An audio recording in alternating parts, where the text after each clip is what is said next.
Hey, what's going on, folks? Happy Monday to you guys. I know I'm late. I know you guys are.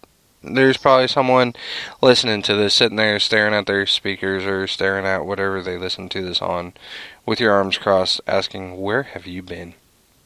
Do you know how late you are?" Hey, at least it's Monday, right? At least I'm here. At least you're listening to a show today. Okay? All right. So why don't you back off my case? Okay? I'm just teasing you guys. What's going on? Hey, what's up? Case of the Mondays. Another case of the Mondays with me, Lyle. How's it going, guys? What's the deal, yo? What's what's up? If you're anywhere in the Dallas-Fort Worth area, you are enjoying this lovely wintry weather. If you didn't get to enjoy the winter weather during the winter season, or if you're like me, you woke up this morning and walked outside and said, "Go home, Mother Nature, you're drunk." So, man, maybe I'm just a wuss, but to me, it is cold outside. And it is colder than an Eskimo's nipples outside. It is cold.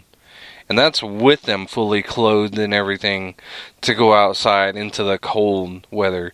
But those of you who know me are saying to yourselves, yeah, but you're wearing shorts and a t-shirt. So, yeah, you're going to be cold. If you dressed warm, maybe you wouldn't be so cold. Well, guess what? Anyway, so I got nothing to say to you, good sir, madam, good day.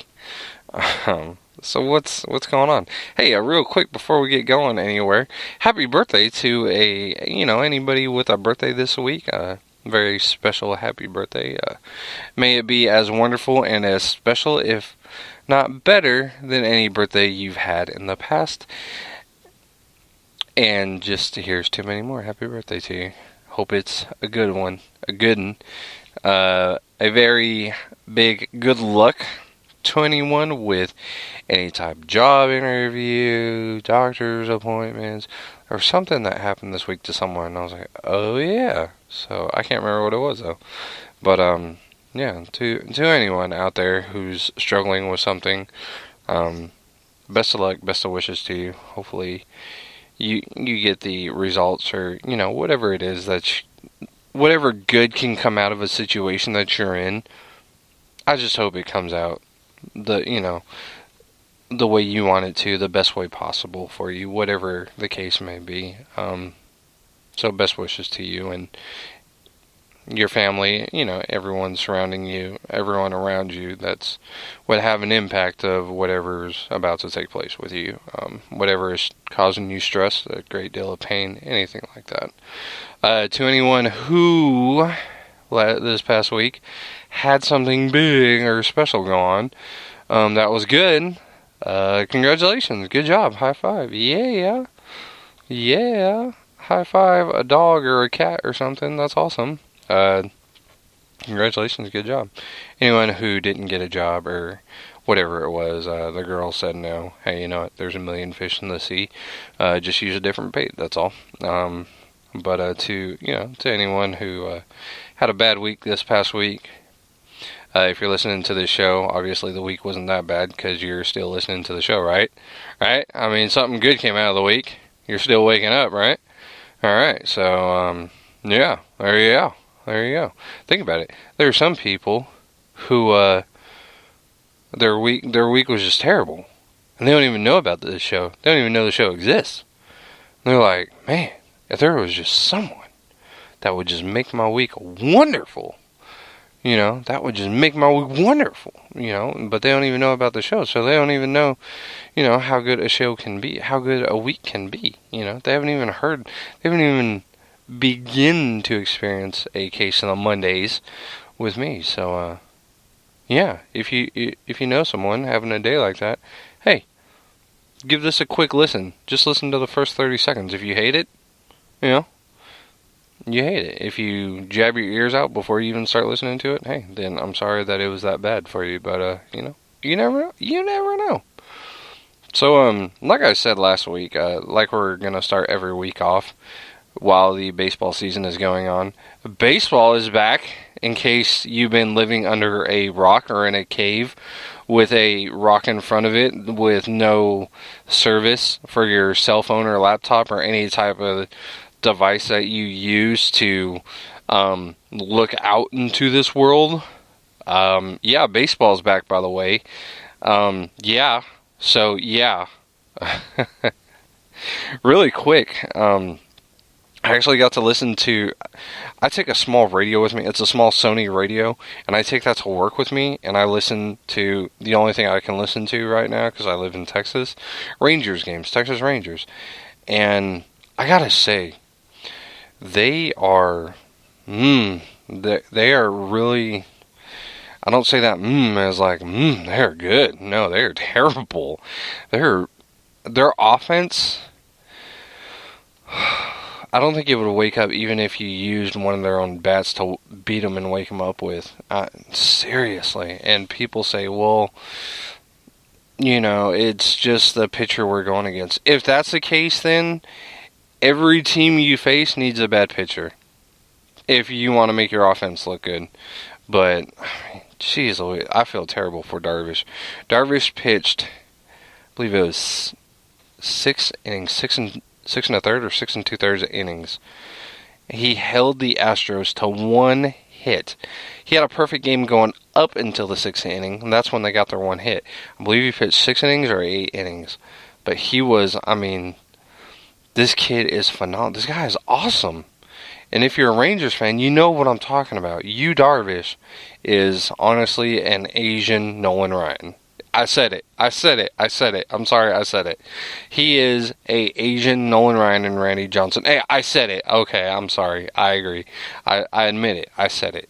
Okay, make me a communist because I said some Asian guy is as good as an American, 2 of the greatest American pitchers ever. Who cares? Darvish is really good, though. He started the season off with a strain in his neck. So he didn't get to start their season opener at home. He was on the disabled list, but he did come back, and he is against the Astros. The Astros is a team last year, if many of you remember. He had a perfect game going up into the bottom of the 9th inning when they got a hit up the middle. The guy is awesome. He's going to get a perfect game before anybody knows it. He's going to get a perfect game. You watch. So, hopefully the Rangers can wake up their offense and get better. Prince Fielder, I remember how excited everybody was when Prince Fielder came along, and I was thinking to myself, yeah, Prince Fielder, he was awesome in a Brewers uniform. What does he do when he's in a Rangers uniform? So far, he's been quiet. Shin-Soo Choo, that the Rangers acquired during the offseason, has been more productive than Prince Fielder. And everyone, Prince Fielder was so good in spring training. Yeah, last time I checked, we're in regular season now. We're not in spring training anymore.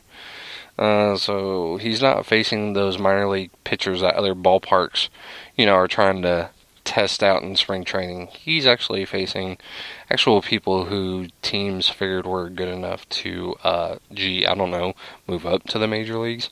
But everyone that talks is like, you have no room to talk because how are the San Diego Padres doing? Well, as a matter of fact, the Padres are second to last, just like your Texas Rangers are. So, go poo on you.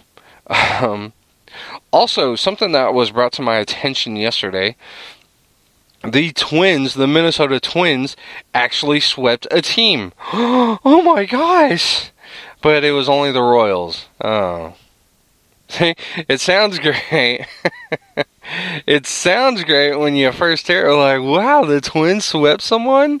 And then you hear it's the Royals, and you're like, oh. That's it? That's who they swept? It's like the neighborhood bicycle. Everyone goes, that's who every team gets their first sweep on, is the Royals. So, cool. See, it sounds exciting at first, and then when you read who they swept, it dies. It dies. It's a firecracker that just loses its firepower as the further it goes up. See, it's terrible. But congratulations to the Twins on beating one of the worst teams in baseball.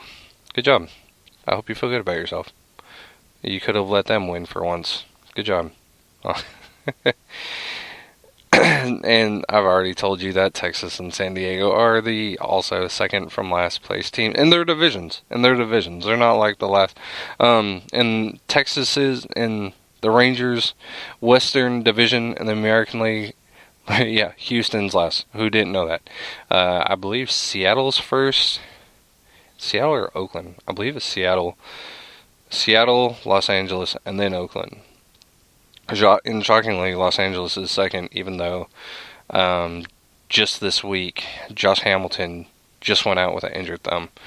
The Padres, second to last. The Dodgers are actually in first. And then it goes San Francisco, Colorado, Padres, Diamondbacks at the bottom. So, at least we're better than the Diamondbacks, huh? So, plus, we got the best city. So, yeah, eat that, Texas. How's your city? Thank you. So, hey, you all go to gas stations, right? You drive gas-motored vehicles, and you use gas stations, and they're amazingly expensive. So, here's 8 things you no longer see at gas stations. Okay, you ready for this? 8 things you no longer see at gas stations, and know the bum that you used to see there every morning asking for change for a cup of coffee and now isn't there is not on this list. So good luck to wherever that bum moved to. Hopefully he was actually using that change not just for coffee, but to become a multi-billionaire and tycoon type guy who invents stuff, and no, he's giving you change for coffee. Here we go. Number 1, a mechanic on duty. Gas stations used to properly be called service stations, and that's because the majority of them had at least one service bay equipped with tools necessary to do everything from oil changes to brake replacements and complete engine overhauls. Such stations often posted a mechanic on duty sign out front to alert motorists with car trouble that assistance was available, which is pretty cool. I mean, honestly, now that you think about it, yeah, that really has kind of gone away. We got Quick Trips out here in racetracks and Shell stations, 7-Elevens. And yeah, you really don't see those garages off to the side on them anymore. Wow, that's crazy. I never really noticed that. And I know now that you're listening to this and you're thinking, holy cow, yeah, I just noticed that. Holy crap. So that's kind of crazy. But, I mean, who's to say those mechanics today wouldn't charge you an arm and a leg and a foot and everything else just to replace your oil?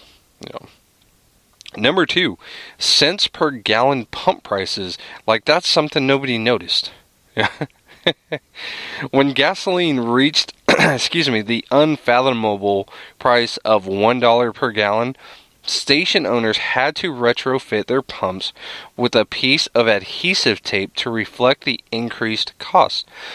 Pumps at the time only had space for 3 digits in the price per gallon slot, and one of those digits was reserved for the 9/10th, the tax or whatever they call it. I don't know. The whole gas price thing doesn't really make sense to me. I just wish they would drop back down to, I don't know, say $1. I would be happy with that. Number 3, uniformed attendants. The gas stations I go to they make those people wear uniforms, but let's see here. Pump jockeys, used to be as well dressed as police officers and firefighters, right down to the snappy hat and bow tie. The uniform shirt usually had the company logo stitched on one breast pocket and the employee's embroidered nameplate on the other. The attendant also had a roll of 5s and singles in his shirt pocket so that he can make change. That wad of cash made every kid in the family station wagon aspire to work at a gas station one day, because just look at all the money those guys had. Number 4, driveway bells.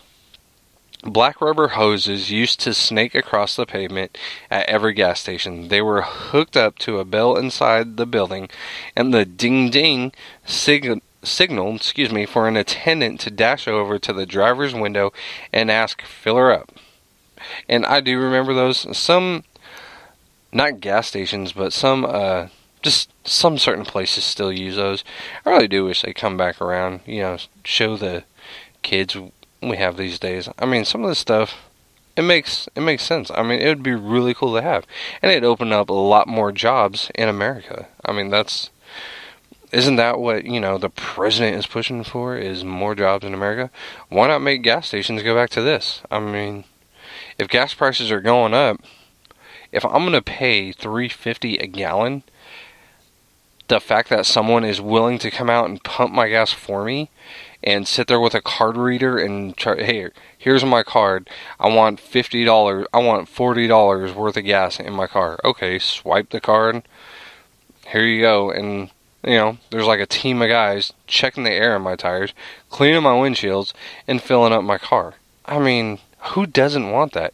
If I'm paying $3.50 a gallon, that experience would be great, Plus, on top of that, like I said, I mean, how many jobs would that give?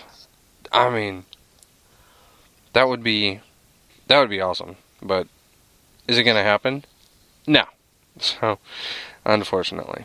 Number 5, routine maintenance. Attendants not only pumped gas, part of their regular routine was also automatically check under the hood, water, battery, oil, and wash the windshield. Every attendant had a huge rag hanging out of his back pocket that he used to wipe the oil dipstick. Then, much like I'm going to mess this word up.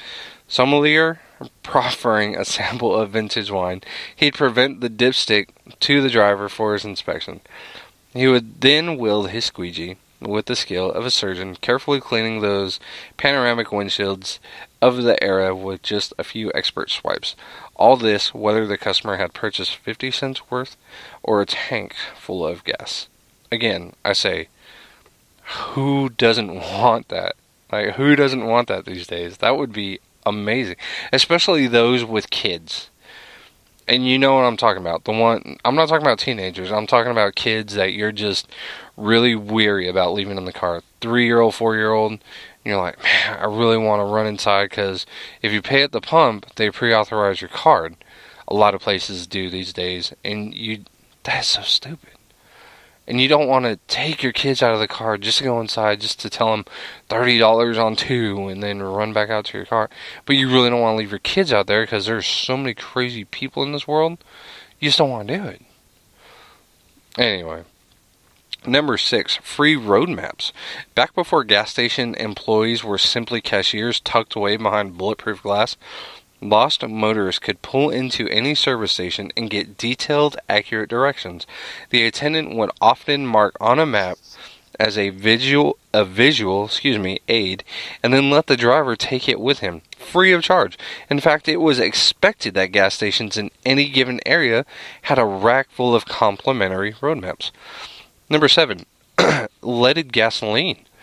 Prior to 1971, automotive engines were equipped with soft valve seats, and leaded gasoline acted as a lubricant to prevent excessive wear. Beginning in 1973, however, the Environmental Protection Agency began imposing limits on the lead content in gas, and newer model cars were equipped with catalytic converters, which required unleaded fuel as pollution control devices. By the mid-1970s, instead of regular or ethyl, attendants regularly asked customers leaded or unleaded. That kind of makes me feel old, because I do remember hearing that question as a kid, pulling into a gas station, or getting money from my grandparents, and they say, hey, go in there and tell them unleaded, pump number 2, unleaded. So, man, that's great. I completely forgot about that. I really did. And number 8, credit card trays. Even before self-service and pay-at-the-pump card swipers, customers could still use credit cards to purchase gasoline. The attendant took your card, and most oil companies had their own cards inside to process it, and brought the slip back to your car on a small tray along with a pin for you to sign it. Eventually, stations got high-tech and had portable manual imprinting machines that the attendant would kerchunk immediately, no waiting necessary. So, I mean, the fact that, these 8 things are things we don't see at the gas stations anymore. They are things I've already told you. There are some things I just wish they would bring back. Especially the attendants. Again, that would open up so many jobs. Pay them $10 an hour or something. Seriously, it really would open up work for more people, and it would help the economy a lot. And it'd make people at the gas pumps feel more, you'd feel more special if someone was there, hey, how's it going? Hey, let me pump your gas for you. That's kind of cool. Wash your windshield and check all that stuff under the hood for you and everything. It's a good feeling. So yeah, there you go. If you are in the oil business, take note and run with it. So if you're like me, you grew up in the 80s.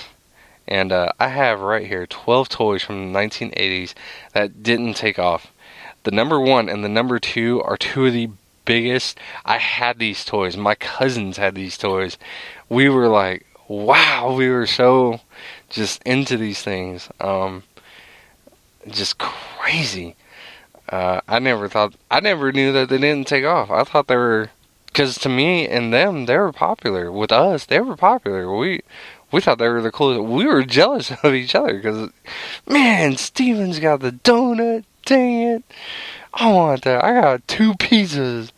So, obviously, the first one I'm talking about is a toy called Food Fighters. Mattel made these. These were out between 1988 and 1989. Go figure, the same year as I was in kindergarten. Yeah, they had these little things, and this was back when toys can have guns and not be considered violent. They had one that looked like a chocolate donut. They had one that looked like a pizza with sunglasses. One that looked like a hot dog.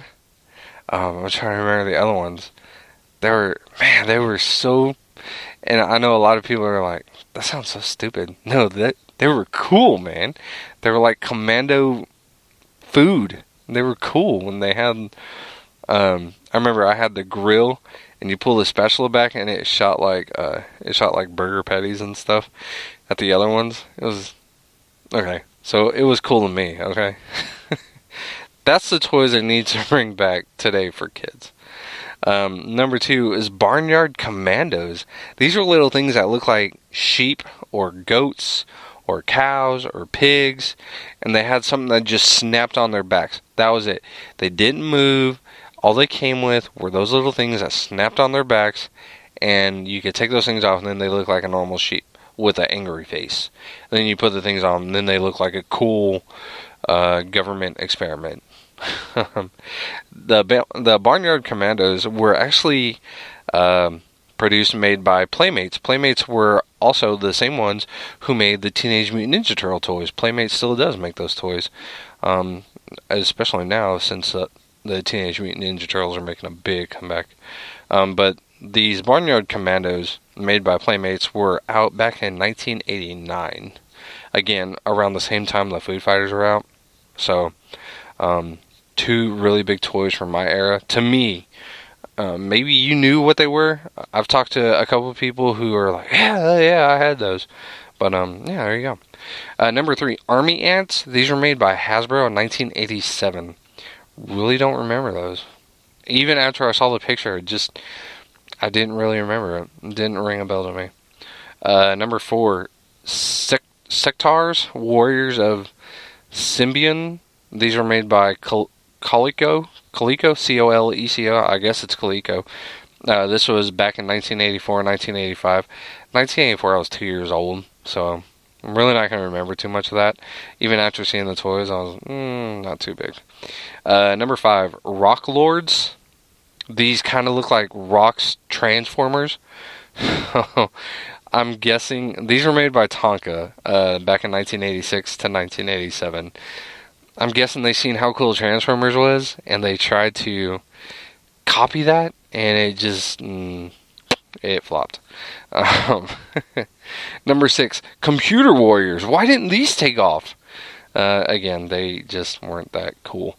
These were produced by Mattel back in 1989. The Saga of Crystal Warrior. These were back in 1982. Doesn't say who made them. Nothing like that. Again, they weren't that cool looking. I don't know what they were, but they weren't. Ugh. Anyway, let's move on. Number 8, Inhumanoids. These were made by Hasbro in 1986. Again, not something I really remembered. Sorry. Number 9, Supernaturals. These were another toy made by Tonka in 1987. Another toy I really don't remember. Air Raiders. These were made by Hasbro as well back in 1987. Not a big toy I remember. I'm sorry. Number 11 is Chuck Norris and Karate Commandos. These were made by Kenner in 1986. I didn't remember these either. I'm sorry. And then number 12 were Police Academy. These I do remember because my cousins had these.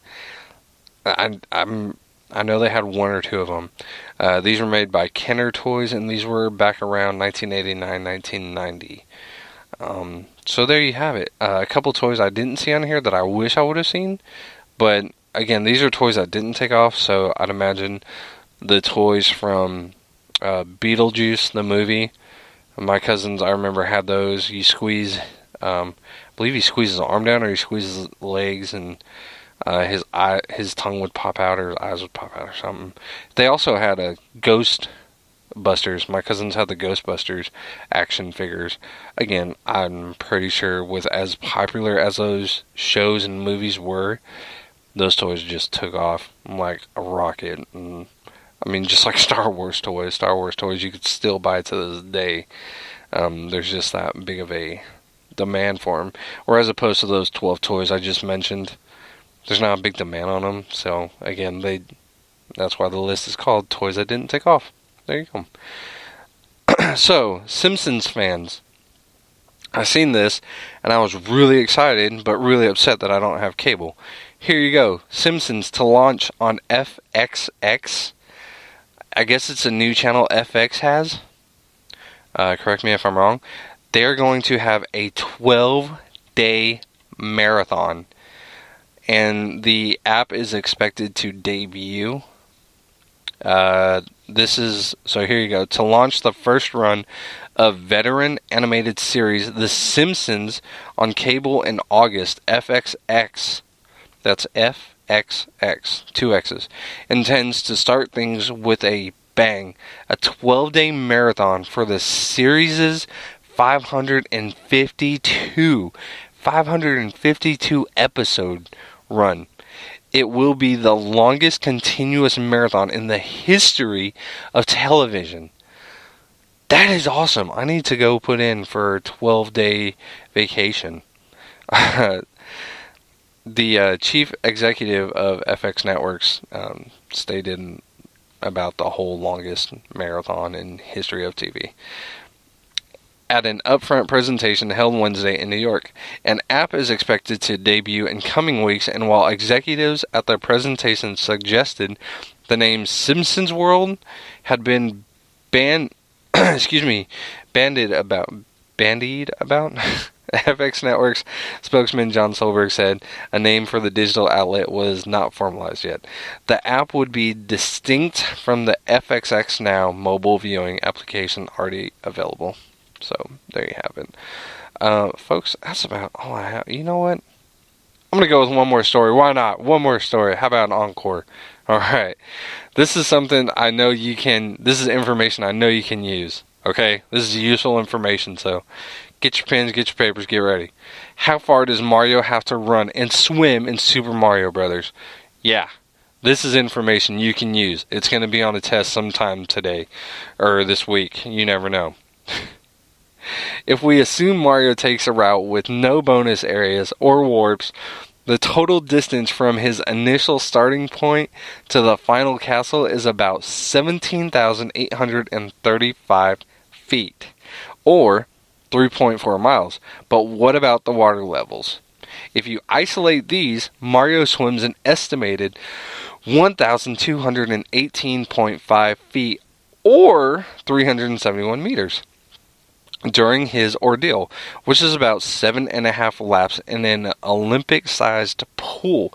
The longest single level in the is the 8th world's first stage, and it comes in at about 1,039 feet. The shortest is World 4, Stage 3, which is around 425 feet long. If Mario does in fact visit every bonus area, the total distance he travels increases by 1,574 feet. I'm sorry, 1,574 feet. Golly, I cannot talk right now. And his full journey becomes about 3.7 miles. Of those bonus areas, 344 feet are underwater. So Mario tacks on another 105 meters to his swim total. Mario doesn't go in a straight line, and he is occasionally transported to different locations and worlds. So these numbers are just approximation. But think about all the time you spent toiling away at your Nintendo Entertainment System or NES. All those hours and days spent mashing buttons, jumping on Goombas, falling into abysses, ducking projectiles. All that work resulted in little more than Mario completing a 5K to raise awareness for what else? Princess theft. So there you have it. Folks, it's been 30 minutes. It's been fun. It's been real. It's been long. It's going to be a long day with this cold weather, I'm telling you. But anyway, you guys take care. Have fun. Sorry for a late show. But at least it's still on a Monday. Huh? No? Okay. You folks have a great Monday. Have a great rest of the day. Have a great week. Happy Easter. Yeah, that's something I was reminded about. Happy Easter to those who celebrate Easter. Find an egg. Find a golden egg. Maybe it'll lead to you singing and a bunch of little Oompa Loompas dancing around. And yeah, so there you go. Happy Easter to you. May it be a wonderful Easter for you and your family. Enjoy church service if that's your thing, or just enjoy a smoked ham or a good cooked ham in the oven, or just push kids out of the way and keep opening eggs until you find the one with the dollar or quarter or $5 or however much money you find money in those eggs. Awesome. Congratulations. Good job. So happy Easter to you and your family. May it be a wonderful Easter. And remember, it's on 420. So there you go. To those smokers out there. But again, as always, it's been real. It's been great. It's been 32 minutes and we're still talking. So awesome. You guys have a wonderful week. Always remember that a bad day is better than no day any day. So take care, folks. Have fun. Bye.